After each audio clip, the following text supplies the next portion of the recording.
ceritain apa yang Putri rasain itu selama kuliah di sini di Cirebon. Jujur ya Kak, aku kan baru banget ya merantau ke kota Cirebon, dan aku tuh sangat minder kalau di kampus karena aku tuh berbeda sama mereka, kayak cara mereka berbicara atau cara mereka gayanya gitu. Nah karena kan kebetulan aku kan dari Tegal ya, yang aku tuh berbeda dari semua logat atau cara bicaranya. Dan dari situ mulai temen-temen tuh mulai kayak ngelogat shaming aku, kayak ih bahasanya tuh medok ya, gini ngapa segala macem gitu Kak. Aku tuh langsung minder banget. Aku tuh mereka nganggap aku tuh deso, kan deso dari anak desa gitu. Mungkin ada beberapa bahasa, jadi nyaman nggak sih dengan keadaan yang sekarang gitu, so kayak bisa nerima nggak gitu, ya udah kalau aku tuh dari Tegal gitu, teman-teman dari kayak gini gitu, nyaman nggak sebenarnya?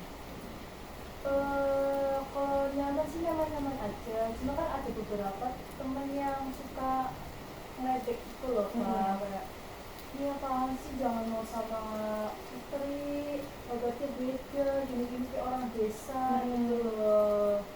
Sedangkan kan kalau Cirebon ya sendiri bahasanya seperti apa gitu.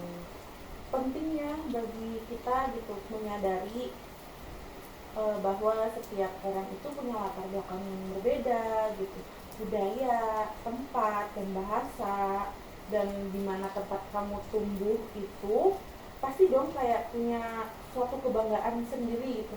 Misalkan kalau dari Cirebon itu ada kota udang, misalkan udangnya penghasilnya yang bagus, kayak bahasanya, tari-tariannya. Dari Indramayu aku juga buah mangganya. Kalau misalkan dari Tegal sendiri apa yang istimewa gitu di sana?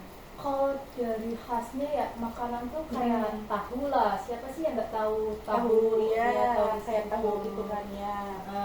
Cuma kalau orang-orang Jawa tuh kebetulan nilai-nilai keluarganya tuh sangat pekat gitu loh. Nah kayak kita tuh sebagai orang Jawa tuh gak enakan, kayak beda dengan orang-orang Jakarta yang ya udah gitu kayak cuek gitu. Tapi kalau kita tuh orang Jawa malah justru kita yang merasa gak enak, kita yang ngerasa bersalah kalau kita nolak gitu. Terus Putri tuh Tegal itu kan Jawa Tengah ya, berbeda dari Jawa Barat ya. Saya Putri nilai seperti itu tuh sangat berarti untuk semua suku, agama, dan budaya gitu kan. Bahkan bisa jadi yang kamu unggul itu bukan menjadi kekurangan gitu, jadi menjadi kekuatan gitu, dan menjadi nilai plus gitu untuk kamu gitu. Dalam konseling multikultural ini kita percaya bahwa setiap latar belakang seseorang itu dan budaya orang itu memiliki nilai yang berharga.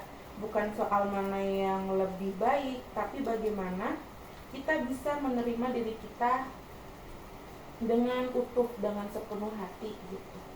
Tapi tetap aja Kak, aku tuh belum bisa menerima kalau aku tuh beda dari mereka gitu loh. Sebenarnya memang butuh waktu gitu. Kalau misalkan Putri belum bisa menerima, dan itu wajar. Tapi kita tuh bisa gitu, mulai dari mengubah secara mungkin bahasanya lebih tertata, dan logatnya pun sebenarnya nggak usah diilangin, bukan diilangin, tapi lebih diperhalus lagi. Kita juga bisa memposisikan kan di mana kita ada di daerah Cirebon misalkan gitu, ya kita nggak apa-apa pakai logat sini. Kita di rumah juga pasti sama orang tua kan nggak boleh pakai bahasa sana gitu kan. Terus itu tuh yang membuat orang juga belajar bahwa orang lain tuh bisa menerima diri kamu gitu seutuhnya. Jadi kamu nggak usah merubah diri kamu gitu. Jadi aku ini gak perlu ya untuk merubah diri aku, tapi aku harus belajar untuk menerimanya, seperti itu Kak. Iya, sebenarnya sih nggak usah berubah gitu, tapi kita tuh harus bertumbuh dengan menghargai diri kamu sendiri. Dengan kamu tumbuh di daerah kota itu, tempat tinggal asal kamu, itu termasuk bagian-bagian yang dulu kamu pikir kurang, dan itulah bisa menjadi kekuatan penerimaan diri kamu gitu, terutama dalam konteks keberagaman budaya. Oh, seperti itu ya Kak. Terima kasih ya Kak. Kakak udah mau dengar cerita-cerita aku, udah mau ngasih kayak solusi, saran, segala macam. Terima kasih ya Kak. Iya, sama-sama Putri, semoga sehat selalu ya.